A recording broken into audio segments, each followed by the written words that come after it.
Hello and welcome to the two-man power trip of wrestling. I'm your host, JP John Paz. With me today, two very special guests, New Jersey wrestling legends. They've been tag team champs in the ECWA, NWA New York, NWA New Jersey, all around NWA 2000, all those leagues. The Extreme, Team Extreme at one point, the Extremists, Ace Darling, and Crowbar, Devon Storm. Guys, welcome. How you doing? What's up, Wow, John? our first ever tag team like interview thing, like official, like not at like a convention or something like that. This is cool. Yeah, Wow, man. nice. Nice. When Yeah, was the, buddy. by the way, we'll start with Ace, I guess, but when was the last time you guys actually did team together?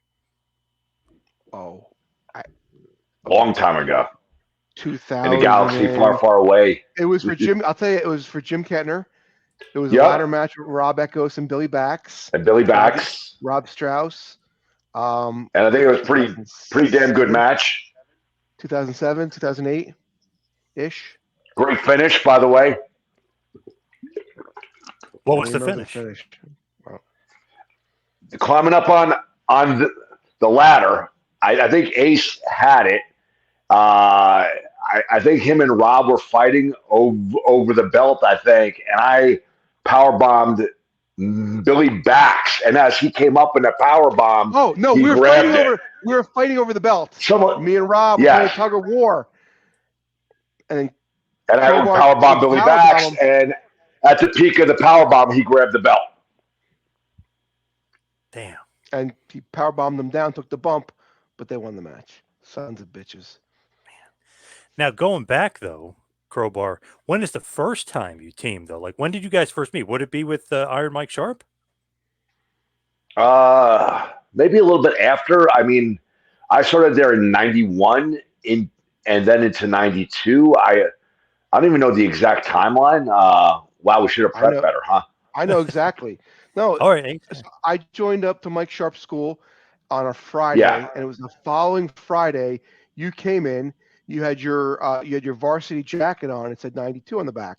It was in the year 1992, and I graduated 1992 as well. So I'm like, oh wow, here's someone I can try and befriend. Someone who's my yeah. age, someone who's you know been here for a little bit, and that's how I first met Chris. He walked into Mike Sharp's wrestling school with his football varsity And I'm going jacket to on. use this opportunity to let the whole world know that he bullied me, he harassed me, he hid my. No, he didn't. He was great.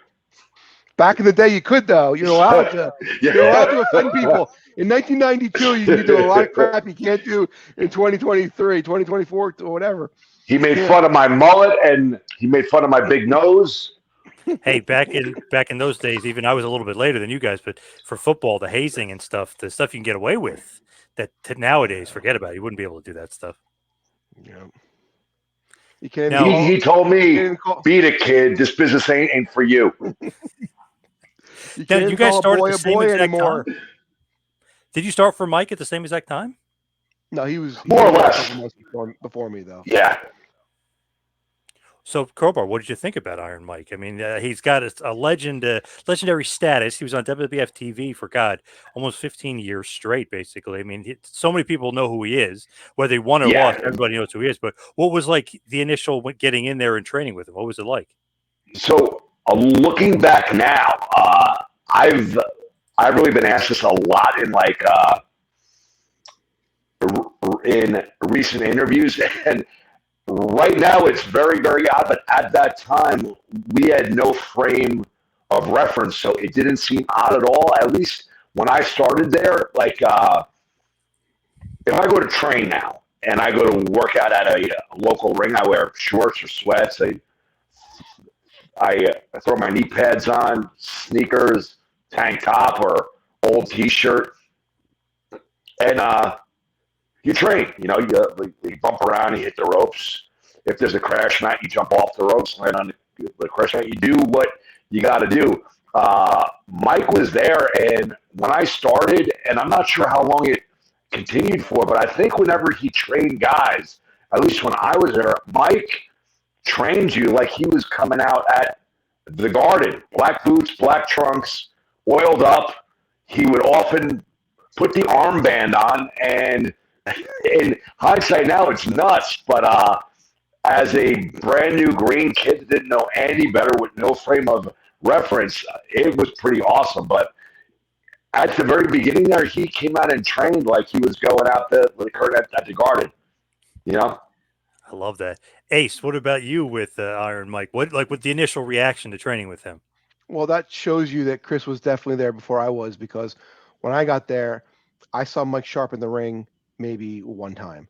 Mike Sharpe, he never got in the ring. I mean, Mike Sharpe is a very nice man, a very honest man, a very hard worker in the ring. As far as a talent, he was unbelievable, very underrated.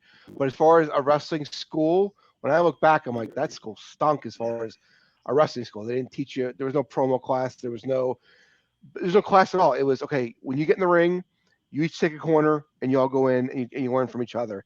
There was no teaching. Mike, I locked up with Mike Sharpe at a day camp one time when he got booked for an appearance, and I went along as his crash test dummy. But besides that, that's all that Mike Sharpe has ever locked up with me or ever give me any advice or anything. Like it wasn't like, again, not bad mouthing. By the time you got there was a lot more students, and he kind of led it to the guys who just used the ring. You know, but at the very beginning, it wasn't Bobby Piper, Mike Terrace. I would have no one to practice on back in the day. At the very beginning, it really was just me, him, and Tom Runsby, Jack Flash, and it was 3 people. And I believe he was trying to get a reputation going, so he had to be in that ring training people, and people had to see him actively hands-on training people. And then as time went on and he got more members and guys were able to work with themselves and stuff like that, he phased himself out. Ace, what led you to him in the beginning to begin with? Like, why did you pick Iron Mike Sharpe? Because of the TV notoriety? Because he was local, or what was the reason? He was 15 minutes from my house. Nice. Man, it was amazing. It was very convenient, and yeah, it was right there. I Mike gave you a key too, so you can go anytime you wanted. If you wanted to hook up, I never got a key. Uh-oh. But yeah, more the mental hazing. There I go. I got a key. Mm-hmm. Yeah. But yeah, it was that, and Mike was good like that. He let you come in, you can work out, you could use the ring whenever you wanted. My first ever house show match was 1990. I was only 7 at the Brendan Byrne Arena. First ever match. First guy that came out was Iron Mike Sharpe. Of course, he lost to Hercules, but he came out first. And we were with my dad and my dad's friend. And, we're in like the third or second, or I think we were in the second row, and yelling at Mike Sharpe. Mike Sharpe was getting into it with my dad's friend. I was like, whoa, this is crazy. He is not a small guy, first of all. And second of all, he's getting in the fans' faces. He did not care. What was he really like, though? Like, attitude wise, was he like brash? I know obviously the OCD issues, but I guess we'll start with Crowbar. Like, what was he actually like, though, personally, like attitude-wise? They're very soft-spoken. He had a very strong voice, but still soft-spoken, if that makes sense. You agree with that, Mike? He had a very powerful voice, but it was a very soft delivery, very gentle delivery, and like everything that he talked about. And he said, a whole lot. Yeah, Very kind man. But he's great. Like, really kind, yeah. A really mean bone in his body, I don't think he wasn't like a vindictive, wasn't like a mean person. He was not very at all. nice, No, gentle. Not at all.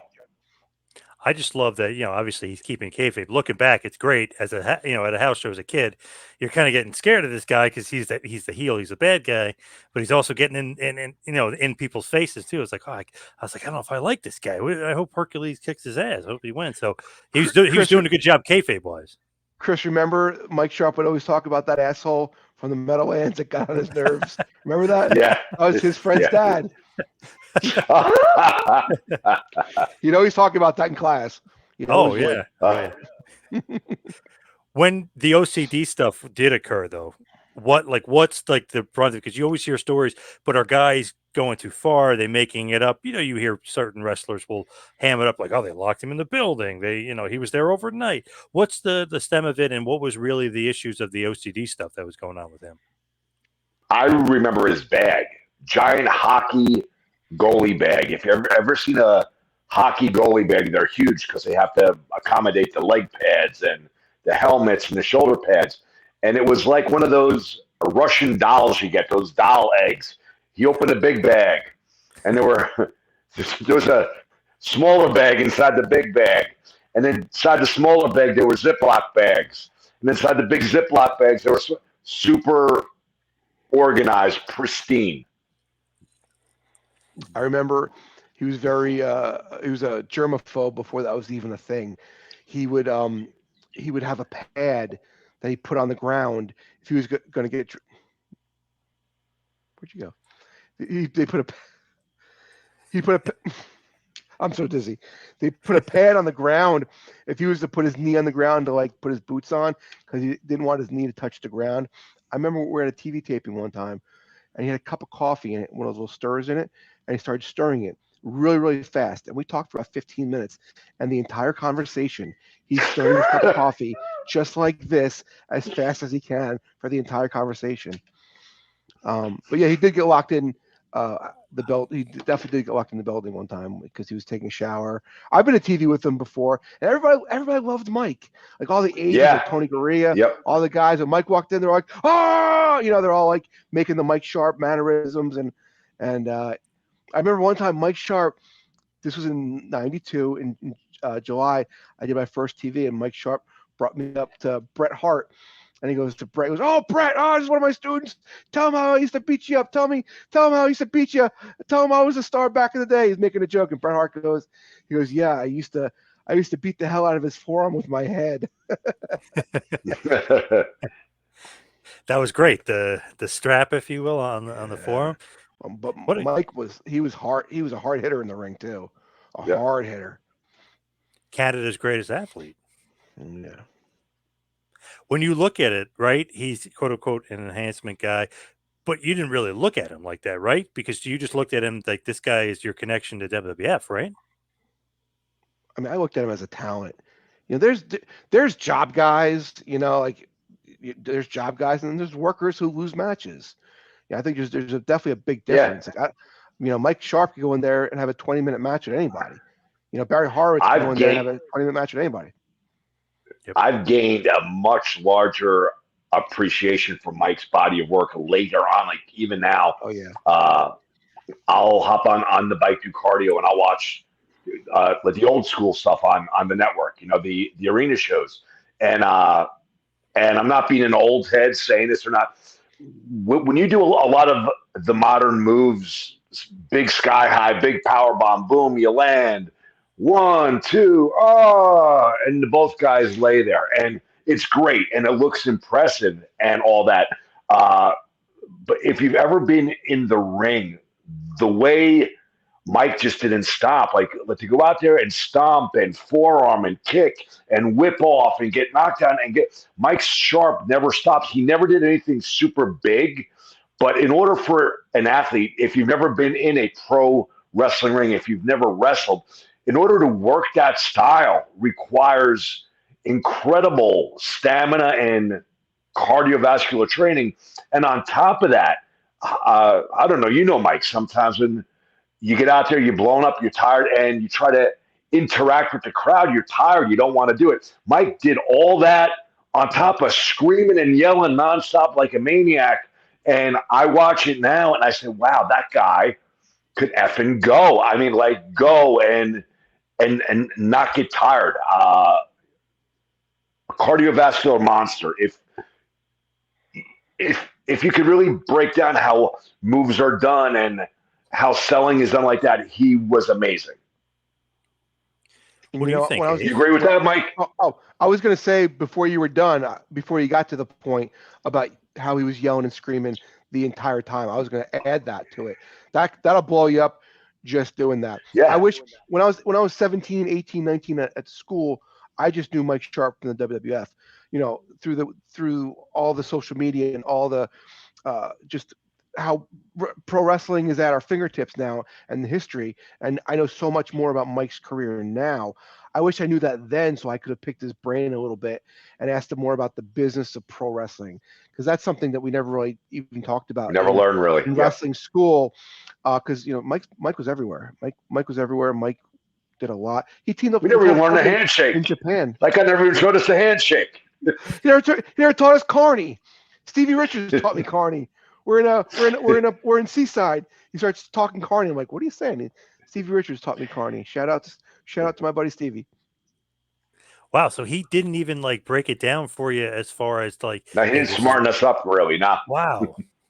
Well, he did as Why far not? as it being a work and Of course, not yeah. being a work, but as far as like the business, like there's different educations that a trainer should give you, and there's how to conduct yourself in the locker room, how to conduct yourself on the road, how to certain things. And as far as the business of pro wrestling, that was never taught to us. Why not though? How come it's just escaped him, or he didn't want to divulge too much, or what was the reason? I don't know. The world will never know. Yeah, it goes in a secret way with him as he passed away. It's interesting he never got an action figure. If you think about it, he should have got an action figure. He was there for so long. I think they can make one now, and it would be hot. It'd be a rare, hot new. Well, they made a lot of guys. They never made him. I really think an Iron Mike Sharpe action figure would sell. Like Outback Jack had his own figure, but Iron Mike Sharpe, Mike Sharpe way more recognizable and beat him a bunch. Yeah, so it's weird. It's like, interesting. Definitely should have gotten a figure. Mike didn't have that theme song that Outback had. Man, well, yeah, that theme song. That was a catchy tune, man. Yeah. Sing. I know you all know the words. Come on, sing it with me. Time me kangaroo down. Sport. Time me kangaroo down. I was literally listening to that song before because I was looking up Outback Jack. From Humpty Doo, Australia. Yeah. There you go. Man, just it's such a perfect guy for that era, though, Iron Mike Sharpe. You know what I mean? That he just fit that era of WWF so perfectly. Does he actually help you guys when you guys start getting matches? Is he the one that is the connection, or no? No. Not for me personally, no. Wow, I'm surprised. So he trained you, right, Crowbar? But he didn't actually like bridge the gap to get you in the door? Not really, no. I think it's more looked at now as more of a business, like the indies. And back when we were breaking, it seemed like it was just the big leagues, or you were just doing as minor league as outlaw mud show as you could get. Now it seems like everyone's working for a company. Everyone's working on TV. Everyone's working in front of a camera, in front of large crowds. So I think nowadays that stuff is more instilled in you during your training than it was before. Because what do you need to do? Tell us how to go make $50 on an indie show, 2 Saturdays a month, rather than now you start wrestling, you're going to be working, for companies. But you mentioned did Mike Sharpe get you matches? I was just turned 18 years old. We were in the Asbury Park Convention Center, and WWF was there for a house show. And I went because from Jersey, and Tony Gurria was there. I'm the one who went up to Tony Gurria, and I said, I'm one of Mike Sharpe's students. If you ever need enhancement guys, I think we talked about this before, John. Yep. If I'm repeating myself, I'm sorry, but No, if you ever need enhancement guys, I'd love to work for you. And then the next day in class, Mike Sharpe's like, who told Tony Gurria I have a school? So I did. But then we started getting booked. Wow, that's crazy, though, that Gurria wouldn't even know that Iron Mike Sharpe had a school. And he's, greets him every time he sees him backstage. Crowbar, is that one of those things where he's trying to keep the school kayfabe from WWF for some odd reason? In hindsight, I have no idea. I know there's a lot of weird backstage. I know, like, reasons to do this or that. A lot of the old school guys, though they were very friendly, they were all very suspicious of one another, and they kept things close to the vest. I have no idea what his exact motivation would have been to not let out that he had a school, but apparently he had a reason. Ace, if you look at it, like look at the Italian Stallion or George South. Hey, by the way, Tony Gurria, I have all these guys, and then he'd collect some money from those guys and take them to the show. I mean, there's like a business to it that he should have created.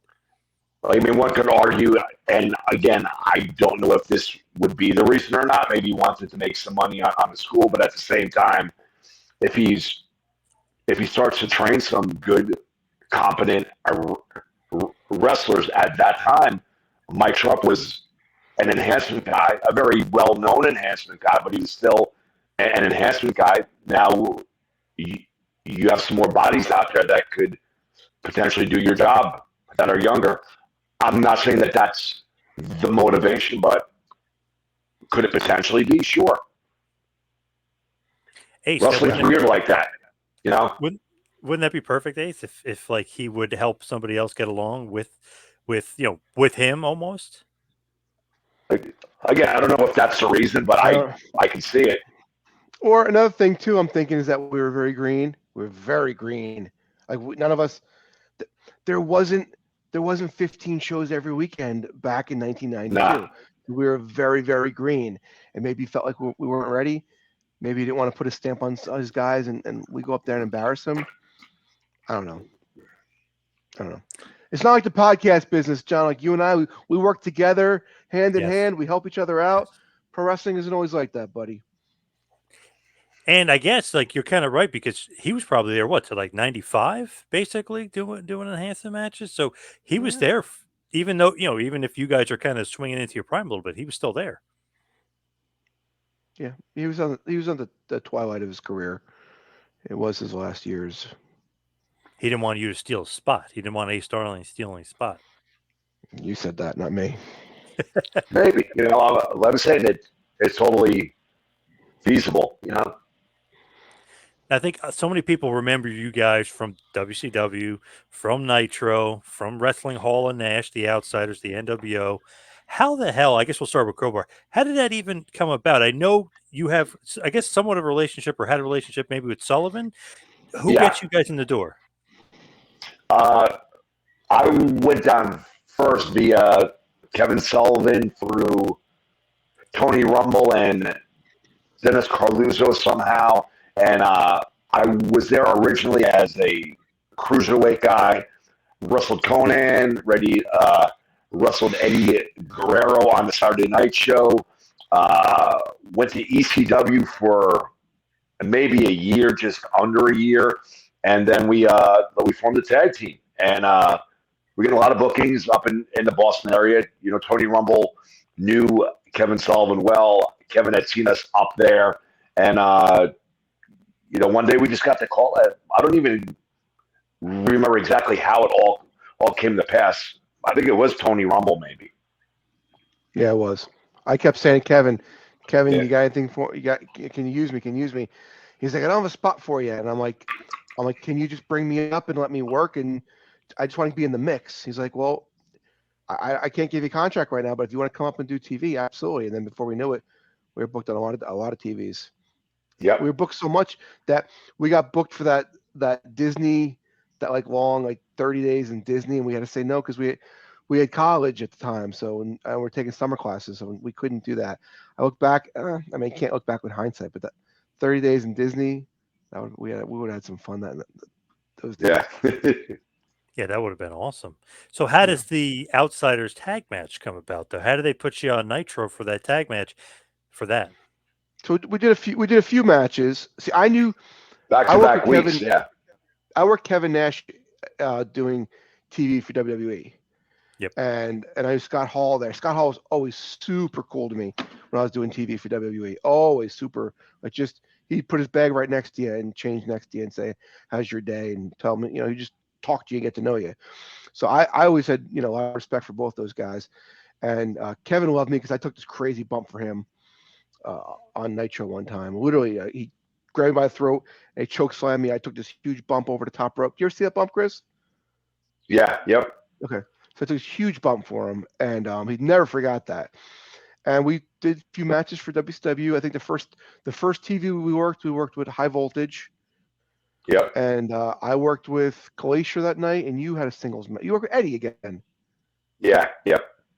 And then we got booked for a few more. And once again, college came up. You went up to TV. I couldn't. And we got booked. We were told to Steiner's, and we got there. It was Hall and Nash. I think that's how it was. I'm not sure. Yep. And it was what it was. And then 2 weeks later, we're in the airport, and he and I, we were too young to even rent cars back then. Yeah. So we're walking to the airport, and we hear, "Hey, look around! It's Kevin Nash. He's sitting down. He's having a rematch." Yeah, he's sitting. He's sitting. He's as tall as we are. We were standing up. And he's like, "We're where you guys going? I'm like, we're trying to get to the hotel or the arena. He's like, you're coming with me, boys. So we came with him. He's like, you're wrestling us tonight. And I go, no, I think like you saw it on Saturday night. It said, on Nitro, Devon Storm and Ace Darling versus the Steiners or something like that. That there's something in the air that we were supposed to wrestle someone else. Yeah. He's like, who do you think's booking around here? He goes, you guys wrestling me again tonight. All right. Yeah. Now, what's up with the name? Why do they call you the Extreme? Technically, you guys were the Extremists, right? They kind of changed it up. Well, why the Extreme? Why do you think? To make fun of ECW? There you go. Yeah. Nice. So it's that simple. Okay. Oh, they never told us that, but they said we're from Stamford, Connecticut. We're called the Extreme, and we got our asses kicked. What do you think? That's a rib and a rib and a rib. Yeah. Now, it's a rib, triple layer rib sandwich there. Did you mind Crowbar doing the jobs like in that fashion? I know they're the tag team champions for the tag titles technically. Did you mind though that rib or the job or no? I was happy just to be out there playing around at that time. You too, you agree, man? It was just really cool. Yeah. And not only that, but it really helped on the indies. Like we'd go to any show together, and people would be like, "Oh, you went Starrcade this weekend?" Like just because we were getting, we weren't featured in a prominent role. When we got to the smaller shows, we were huge. The TV experience was huge for us. We're selling a ton of pictures. It would have been nice to get in there and show them more what we can do and be used in a better position. Like we had some good match. We got to wrestle Public Enemy, and and then we'd get booked on the indies, and the main event would be me and Chris versus Public Enemy, because now we're WCW guys now, even though we're just we got our asses kicked on Nitro. Doesn't matter. Now we're WCW guys. So now you're gonna see us on Saturday night on a poster. Yeah. Yep. Yeah. Sure. We just lost to Renegade and Joe Gomez, but in bumfuck Pennsylvania, we're on the top of the card. So it helped with the Indies for sure. Big time. Yep. Desperado Joe Gomez was no slouch. Come on. Joe's a good dude. Love Despy. Yeah, he's great. Yeah. Now it's interesting. How'd you like working with the Renegade, Chris? Yeah, what do you think about that? He was something. He was something. With though, like you're saying, like it's almost like a resume builder, because people see you on Nitro. Nitro was the #1 show. That was during the 83 weeks of dominance. They were, the number one. They were the hottest show in wrestling. So even if you guys are doing jobs, or even if you're losing on TV, you're losing to the nWo, the Outsiders, the tag champs, and you're getting TV time during, an awesome period for wrestling when everybody was watching back then. Yep. Another thing is like Chris went on to do a lot more than I did, and he got to go on TV and be featured and make a name for himself. For someone like me, if I didn't do that WCW TV, we did some WWF TV together as well, he and I. But if I didn't do that, like if you mentioned my name, someone outside the Northeast wouldn't even know the hell I was. Now, if you were a wrestling fan in the 90s, you mentioned my name, you pretty much, I heard of that guy before, Yeah. Like when I reach out to guys to do interviews for my YouTube show, if I say, oh, it's like, yeah, I remember your name. Like if I wasn't on, they had that little bit of TV, people wouldn't probably even know who the hell I was. It's cool because I'm like a New Jersey guy, obviously, but I was going to the indie shows at that point. It's like, oh my God, Devon Storm. He just wrestled in New Jack City Wrestling. Come play in our hood. And, there's Ace Darling. Like, I just saw him at the Raritan High School. You know what I mean? It's like, holy shit, they're wrestling the Outsiders. Damn, that's awesome. New Jack City. Those weekends at that time, outside of the Nitro, we were going almost every single weekend, 2, sometimes 3 nights. You do Friday, Saturday, sometimes it was a Sunday day. A lot of traveling together, a lot of fun, and it was a really great team. And probably my favorite style of pro wrestling to this day is still tag team wrestling. It's just kind of a lost art, and I'd love to tag again, but it's with my schedule and life, everything else, it just wouldn't be fair to a partner to accept. Let's explore that on a regular basis with somebody, Plus, with your partner, won't take any bumps. You can't be a tag partner. Nah, I'd love to tag with Mike, but I know he would never do it. But even like another person, level. Like I said, I love tag wrestling, but it's just it would not be fair to another person because my schedule is so hectic and crazy, and things like that. And I would want to hold somebody down, Ace, John, you want to know how busy his schedule? You want to know how busy his schedule is? He blew me off, 5 times to come on the show? Come on, how long did it take him to get him to commit to this hour? My God. True. That's true. He's too busy. He's too busy. Unshaven. I got my work clothes on still. I just made this one. Ace, what do you think about tag wrestling nowadays? Because it is a lost art. Why is it a lost art? Because there's no tag teams. There's no tag teams. It's putting two single guys together to forward a storyline rather than to get a team over and to get the whole tag team division over. I mean, we got to work with a lot of great tag teams. Me and Chris, we worked with, like we said, Hall and Nash. We worked the Headbangers together. We worked with name some teams we worked together. Chris, we worked Too Cool together. Public Enemy. We worked with we worked with Public Enemy, DOA, the Harris brothers. We got to work with a lot of great tag teams, but we had to learn from a lot of great tag teams. Midnight Express, Rock and Roll Express, the Rockers, the Heart Foundation, the British Bulldogs. I mean, it wasn't. Yeah, it was Dennis Condrey and Bobby Eaton, but they were the Midnight Express. You know what I mean? They were. You don't think of, oh man, do I want to see a headbanger mosh match tonight? No, you don't think like that. When someone was a team, they were a team, and they looked like a team. They dressed like a team, and that's what tag team wrestling was. But I mean, and just plus another thing that you'll never see tag team wrestling is the time. You need 15 minutes to tell a good story. If you had the Midnight Express right now and the Rock and Roll Express, and you gave them 4 minutes on Raw, I mean, come on. What are they going to do in 4 minutes? They're not even going to warm up in 4 minutes. So that's another thing too. Everything is so rushed and overexposed these days that I don't see a good future for tag team wrestling. Who are the tag team champs right now? Is Damian Priest and okay. Is Damian Priest and Finn Balor a tag team? No, not really. It's Damian Priest and Finn Balor. They're doing this to get till they get to the next storyline. They weren't like a team for 10 years before they won the belts.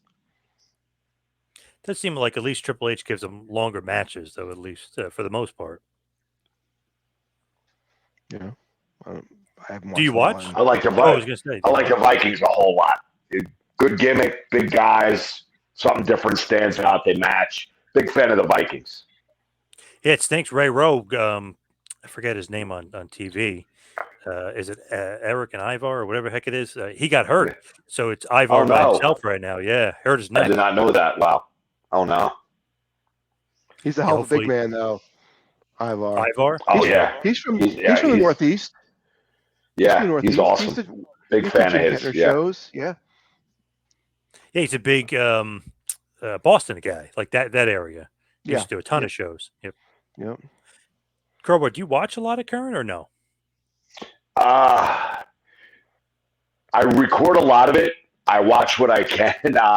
I fast forward through, so I don't get the whole story of what's going on with the show, but I'll fast forward. I'll watch for the matches, and if I'm watching for me, like the other night I was doing cardio, and I don't want to scout an opponent. I was just scouting opponents the past couple of weeks just to become familiar with their moveset and stuff like that. I just wanted to watch wrestling, and I threw on some old school stuff. When I watch it for myself to enjoy as a fan, I'll always throw on something, late 80s or early 90s WCW, WWF, and I'll start off just watching it to enjoy it, but I'll always find something, oh, wow, that was pretty good, and always pick something out of there, But when I will watch modern wrestling just to stay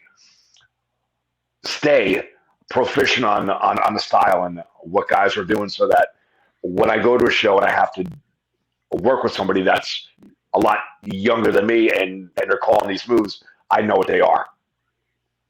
When you are watching current wrestling, do you like what you're seeing though, or do you not like because the style to me a lot less psychology, a lot less storytelling, and a lot just moves for the sake of moves. Do you Okay. like what you're seeing or no? I'll say this. When I watch it as this event, I think the best time was like that late 80s, early to mid 90s era. The guys were larger than life. The characters were great. The work rate and the psychology was fantastic. There were some big moves. A lot of the moves were a whole lot safer than they are now when Chris Ford watches pro wrestling as a fan. That being said, you got to evolve or go instinct. So I do watch modern wrestling. I stay proficient in modern wrestling. I watch what these guys are doing on TV. I like it's not my favorite to watch, but I do watch it and I do follow it and I try to learn the style and what guys are doing. So I'm not crapping on it. I just like what I grew up on better. And there's always going to be a nostalgia there. There's always going to be an internal visceral like feeling for something you grew up watching, and you're going to like it better. But it's so I like wrestling of that time a whole lot better. But I watch a lot of modern wrestling. Ace, do you watch? That fair? Yes, very fair, very fair. I need to Google half the words he said there. What's visceral? Well, Anyway, like it is like anyway, in your gut, you know. John, he heard that word and he's been waiting to use it for like Yes. 3 weeks now. He's like, Yes. yes, I get to use it. No, I don't watch. I watch. No, I don't watch. I was watching a Raw and was it NXT. I was watching some sort of you like that?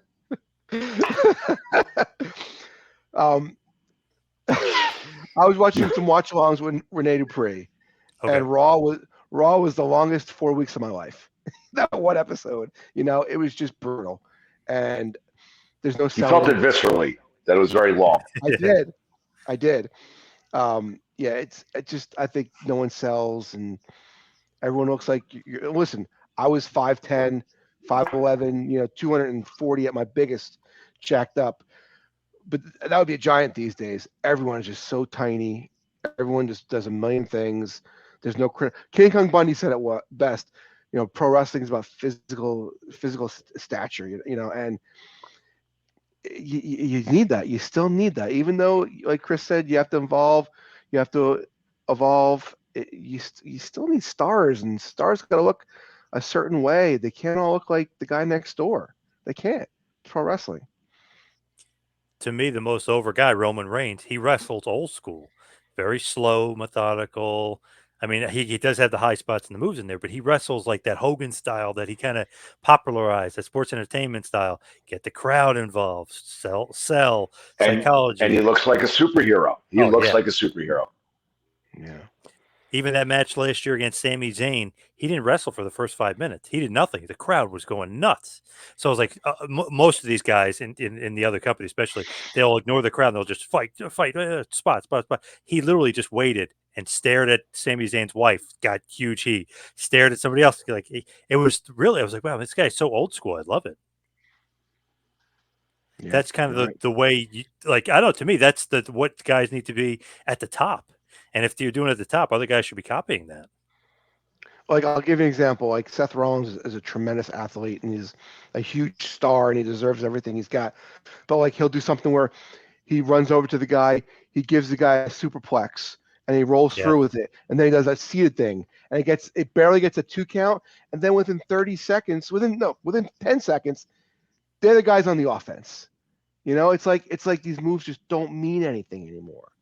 They just don't. How many super kicks can you see? How many 1, 2, no can you see? I watched the match with Paul Orndorff and Ricky Steamboat the other night, and I'm not breaking any grounds by saying those two are amazing. I'm not That's not everyone who knows pro wrestling knows that.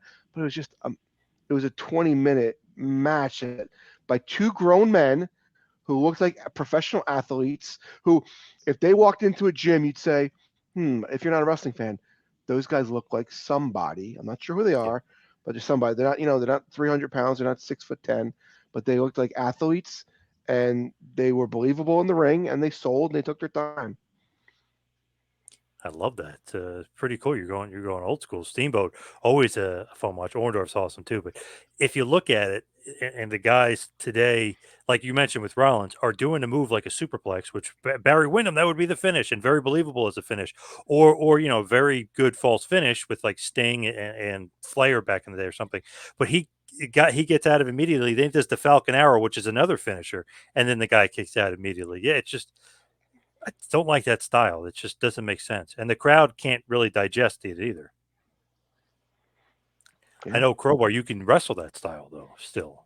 Yeah, like I said, I enjoy the older style. I enjoy everything that goes with it. But when I'm out there doing shows now, what the modern style is what it is. So I try to wrestle that style, and I try to bring little components of that old school into my matches wherever I can, and I think they stand out and they make my matches different. Now you wrestled everywhere, literally. You can probably list every company and you worked there. You had a WCW contract. Do the younger guys ask you advice or no? Because I'm hearing from some of the stars of yesteryear, the young guys today don't even ask the older guys for advice. You know what I mean? They don't ask veterans for advice. Do they ever ask you for advice? They do. I think I'm pretty approachable in the locker room. I'm real happy-go-lucky, and I'll talk and I'll give advice often, and often it's well received, and other times you could just tell that it goes in one and we're not together. But I'm always happy to help whenever, and it's either in ring or career advice. I always tell guys, make sure you have another career, and I'll say, you know, I'm now doing this like 33 years, and at the peak of my career, I had an almost 3-year run with WCW. I had 3 titles there: the hardcore, the tag team, cruiserweight title. Would you consider that being successful? Would you be happy with something like that? And they all said yes. I said, fair, very fair enough. That's great. Okay. In those 3 years that I did that, I in no way, shape, or form made enough money to sustain me for the rest of my life.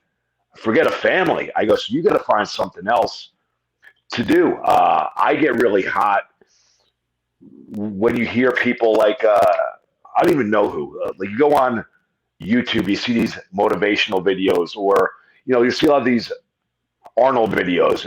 You got to put all your energy into one goal, because if you have plan B, you're admitting defeat. You got to put everything into one goal. Well, that's easy. That's hell. You're Arnold. You made it. You movie star, bodybuilding. Real easy for you to say, but for every guy like that made it, there's thousands that don't. And you want to set what people. I say, reach for the stars. Go for your goal. Put everything you have, but you have to have a plan B. And if you want to be successful bad enough, there is time to do it.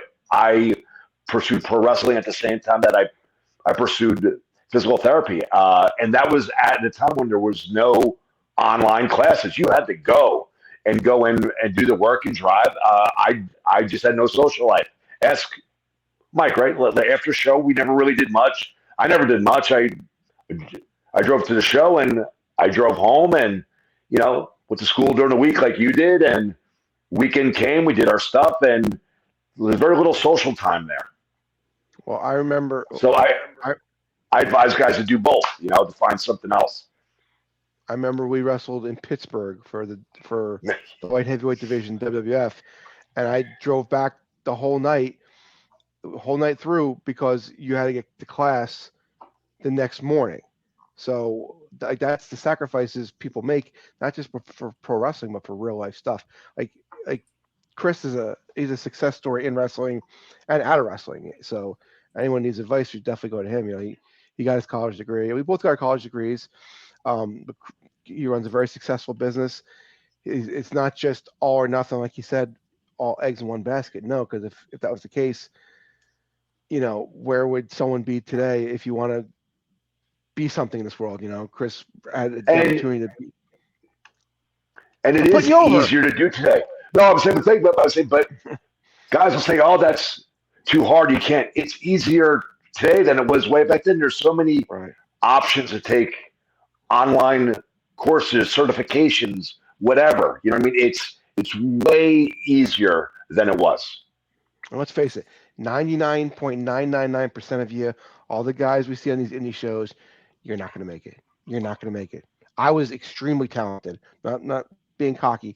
I was extremely talented. I had a lot of buzz. I was one of the top guys in the Northeast. I didn't make it. Thank God I have a college degree. And now there's so many guys out there. There's only so many spots to make a decent living. And if you make it, guess what? You're making it for a year. You're making it for 2 years. You're making it for 3 years. 3 years top, yeah. 50 more years to live, people. 60 years more to live. You definitely need the education. Getting the college degree is the greatest thing I ever did. Because if you told me in 1995 that I wasn't going to be a famous pro wrestler, I would have said you're crazy. But it's entertainment. Subjective. It's entertainment. Everybody that ran in our group, we always say Mike was the most talented one out of all of us. All of us. He just didn't get that break, unfortunately, but he was by far the best, by far the most talented, the greatest wrestler of our whole guys, our whole group of guys that was running at that time. Just didn't happen. Ace, he really put you over strong there, and you told me I always do, without a doubt. We all talk. All the guys he'll never say, but all the guys that ran at our time when we talk now, and we collectively discuss the whole thing. The greatest, the best. Crime that he never got the opportunity. Wow, and he privately kind of put you down to me. So wow, interesting. He put you over, and then you click record. Oh, okay. Now Ace, would you agree? Better than Mike Quackenbush? Better than Lance Diamond? Are you agreeing with all this? The Inferno Kid is better than the Inferno Kid? I'm not saying I'm better than everybody. I am saying I'm better than Mike Quackenbush, though. Oh, okay. I love Mike Quackenbush. He's a friend of mine. Again, it's do you like vanilla or do you like chocolate? Do you like Star Wars or Star Trek? It's entertainment, man. Worse. Worse. Oh, you know who I'm going to message? I'm going to reach out tomorrow to Julio De Niro. I'm going to say, Ace Darling said he was way better than you. Oh God, there's no. Okay, I'll go on record. I'm better than Julio. You can tell him. Oh my God! Please tell him I said that. Hello, Mike Moraldo. It's Julio De Niro. How you been? That'd be the call. That'd be the call I get. But he's a good dude. Is it true that you said? Yeah. Hey, that's pretty good praise though, because that was a good talent pool, I think, in the Northeast at that point, big time. What's crazy is we had a great group, but like you mentioned some guys. It's crazy how many guys did not get picked up from the Northeast though. You had the California crew. A lot of them got picked up. You have guys from the Carolina crew. They got picked up. Yep. It's crazy that a lot of the Northeast guys didn't. Yeah, like Reckless Youth probably should have made it, right? I mean, and he didn't really make it either. Yeah. I think he got signed, just not brought up, right? Yeah, he was a part of that fucking dojo camp. Yeah, he was very talented. Yep, very talented, big time. The technician Tom Carter. Yeah, he was, in ROH and stuff, but and he was a part of the Funkin' Dojo and WWF. But yeah, he never really made it. Like as far as getting that big time TV push. Someone like him would do very good today. Yes. Yeah, big time. He would be. Yep. He would be a regular sized guy today. He wouldn't be a cruiserweight. Yep. He's someone. Take half the guys who are on top today. Take Kevin Owens and Sami Zayn and bring them to WWF TV with me in 1993, and they're getting 3 minutes with the head shrinkers. That's all. It's just a different business. I say this. Tom Carter. I said Tom Carter. Can you say? You go. Big today, huge. Let's say it's the biggest mind can you say mind fuck? I just said mind fuck.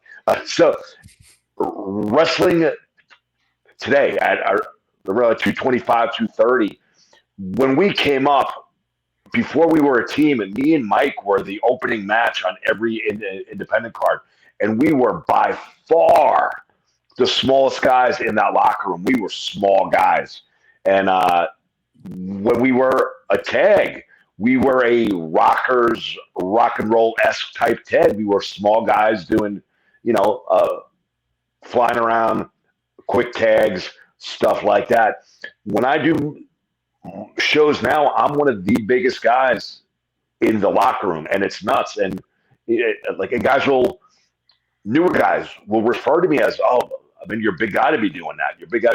And it really is, again, a total mind fuck, because when I came up, it literally was a land of giants, big, giant, muscle guys that were like, 6'3", 6'4", 6'5", on the regular, and I was one of the smallest, skinniest guys, and now I'm one of the bigger guys around. So it's really changed a lot. Yeah, well, big time. I mean, like back in the day when Bam Bam would be on the indie scene, you know what I mean? Like that he's a big boy, but then everyone else is so much smaller. Nowadays, if you look at the indie scene, let's just say like Bryan Danielson doesn't really work indies, but let's say he's out there. He's not a small guy, but if you put him back with Bam Bam in '98, he's super small. I mean, he's one of the smallest by far, and he'd get destroyed. He'd be a jobber. And I do think that the bigger guys in this day and age, they are underutilized and underappreciated as well. And there's nothing wrong with it. I love high spots. I love extreme style stuff. I love basing for high spots. But I feel sometimes with the bigger guys are kind of shoved to the side because promoters or other wrestlers assume that they can't do the modern style, and that's all that fans want to see. Where meanwhile, there are some very, very talented bigger guys out there. And I think maybe the younger guys want to see, not the wrestlers, the fans might want to see all the guys doing the high spots and aerial stuff like that. But the guys buying the tickets, the parents that still have watched wrestling from back in the day, appreciate the bigger guys being out there, and I think they should be used a whole lot better. That's all. If I ran an indie show, I'd do? I've always thought this. I'd say to the guys in the locker room, no matter what you guys do tonight is not going to make a damn difference anywhere in the wrestling business, except for the 47 people that are out here tonight. Call it all in the ring. Learn how to work. Call it in the ring. Every match tonight, call it in the ring. Call it in the ring. What do you got to lose? Guys don't know how to do that. Definitely not. Because you're doing that modern day style, that high flying modern day style. Even WWE, I saw it. There was a mistake in a match, and it was a veteran, quote unquote veteran, against a younger person. They did the spot, they missed it. They just rewound and went back and did the spot exactly the same. I was like, oh my God. Like, it looks so bad. Like, you can't do that. Just go, you know what I mean? You have an ad lib, call it in the ring, and change it up. They went right back to the same exact spot. Oh, took me right out of the match. You're just like, oh, come on. Like, just, I mean, it's a work, but it's just like that was just terrible. You can't just go back to the same exact spot and do it all over again. Mike knows me, though. I can call it in the ring. I can ad lib when there's a mistake, but I am a very photographic regiment. I am one of those guys that likes to know, or at least have a blueprint or a skeleton of how the match goes. And way back in the day, I got heat for being a guy that wanted to know, boom, boom, boom, boom. It's just how my brain works. And I still try to work like that. And a lot of the younger guys do work like that. So when we discuss a match, at first, if they don't know me, they're like, do you want to call it in the ring? Do you want to? I go, no, I like being boom, boom, boom. And usually on their side, it's a sigh of relief. I said, I totally get it. I like calling a match that way too. Back in the day, I used to get a lot of heat for calling a match like that. So it's just how your brain works. But if you do call a match like that, you need to be able to adjust on on the fly as well, and I think I could do that as well. I know Macho Man obviously liked to have it planned out, but you could I'm never very much tell. like that. But you could never tell it was planned out, and you could tell he was also doing other stuff in between, getting the crowd involved, making sure they popped at certain spots. And if they didn't, you could see he takes it back and he does something else. And he planned it, but not like today where there are robots out there. I mean, he's very limber, and you can't even tell with what he's up to. Yeah, that Randy Savage guy, he wasn't half bad. He was pretty good at that. Yeah, remember that guy? He was actually pretty good. My favorite. He was a pretty good draw with money too, because that Mega Powers guys, those Hogan and Savage guys, drew a lot of money together. Yeah. Yeah, man. There'll never be another Macho Man. No. No. I always say if you did a blueprint of the perfect professional wrestler, it would probably be Macho Man, because the look, the talking, the promos, the wrestling, his punch, just the way he carried himself, his charisma. Like, if you were actually going to put all the pieces together, it's probably Macho Man. It's like the perfect wrestler. Quick, fast, and aggressive. And I've said it over and over again. Hypothetically, if he was still alive and he did all his stuff exactly the same, the way he punched, the way he elbowed, the way he moved, the way he jumped off the rope, the way his mannerisms, his promo, if he knew how to base for or take modern moves and he kept all his stuff exactly the same, he would hold up 1,000%. And believability, man. He was believable. Yes. You never saw through his stuff. You never saw through his stuff. No. You never saw through his moves. And that finish, think about it. It was a flying elbow off the top. Imagine what that does to your body, night in, night out. That's your finish. Your finish isn't the full Nelson. Your finish isn't a bear hug. Your finish is a top rope elbow. That's brutal on your body. Brutal. Even the leg drop for Hogan, the spine is crunching. When you think about it, not a great finish to have, especially since he went over every night too. He's going over 150 times a year and constantly going down on your spine like that. Not good. As we head towards the finish here, as we head towards the wind down, Ace, you got to end this retirement and you got to reform the Extremists. Do you agree? I agree that your listeners need to tune into my YouTube channel. Is now a good time for a plug? Is now a good time for a plug? Sure. You're going to ignore the return. Yes. I am. Make sure when you're done watching the two-man power trip, John Paz, make sure you check out Wrestling Then and Now on YouTube. Wrestling Then and Now. I have almost 8,000 subscribers. I had a record-setting month right now. It's really going well. I have guests on. I post videos every single day. So please check it out. Give me a subscribe. I would really appreciate it. And I'm never wrestling ever again. Never in a million years. Never in a million years would I ever even think of stepping foot in the ring ever again. Crowbar, good night, folks. We'll end it here. Good night. Boop. Crowbar, he should return to ISPW, right? You're never going to see it. But selfishly, I would love it one more time with him, but I know it's not going to happen, and I know it's for good reason. And I get why. I just miss my friend, and some of the best times in my entire career was with him. I always tear up when I talk about him. Come here.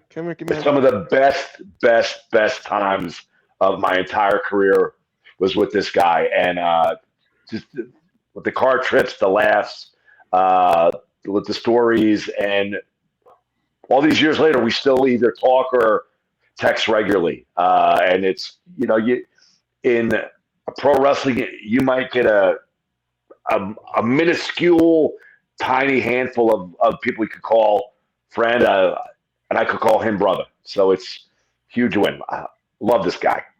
Awesome. Think about it too. You guys teamed from the basically early to mid 90s to like mid 2000s into the end of the 2000s. So long tag team run for the Extremists, the Extreme, very long. Yep. We had a lot of good matches, and like Chris said, we had a lot of great times. And yeah, I wouldn't trade him for nothing. I never made money in wrestling, but I definitely made a few good friends, and he's on the top of the list, man. Great dude, a great father, great businessman, great family man. You too, man. Oh, thank you. Crowbar, working the Mutual Admiration Society going on today. This is great. But just with the singles matches and just the tag matches, and I'm not blowing smoke up our own ass, on the Indies, look, we had some freaking amazing tag matches, and it just never came to pass on the bigger stage. But I put our tag our tag work up against anybody's. I think it was that good. Where can everybody find you, Crowbar? You can find Crowbar on Wrestling Then and Now. He's been there once by himself and once with Alan And Funk. I'm sure I'll be there again. Yes. So you want to know about Crowbar? Head over to Wrestling Then and Now. Thank you, folks. I answer a lot of questions there. Yeah. That's twice like that. Sorry. I really just do my Twitter, and I'm on very sporadically. Like once in a while, I'll post and somebody will reply, "Oh, like never got back to me." I literally, if I'm on the toilet, if I have a very small lapse in time at work or here or there, I'll throw something up, or I'll post something, or I'll reply, and I might not be back on for hours and hours and hours. But the one place that I'm probably on the most and I update the most would be my X account, formerly known as Twitter, at WCW Crowbar. Awesome. Crowbar, Ace, Darling, the Extremists, the Extreme. Guys, thank you so much for all time tonight. Really appreciate it. Awesome. It was fun, man. Thanks, John. Always fun talking to And you. go to Wrestling Then and Now. Yes. Say it again. Head up Wrestling Then and Now. Go to Wrestling Then and Now. Let's scream it from the rooftops, folks. Thank you.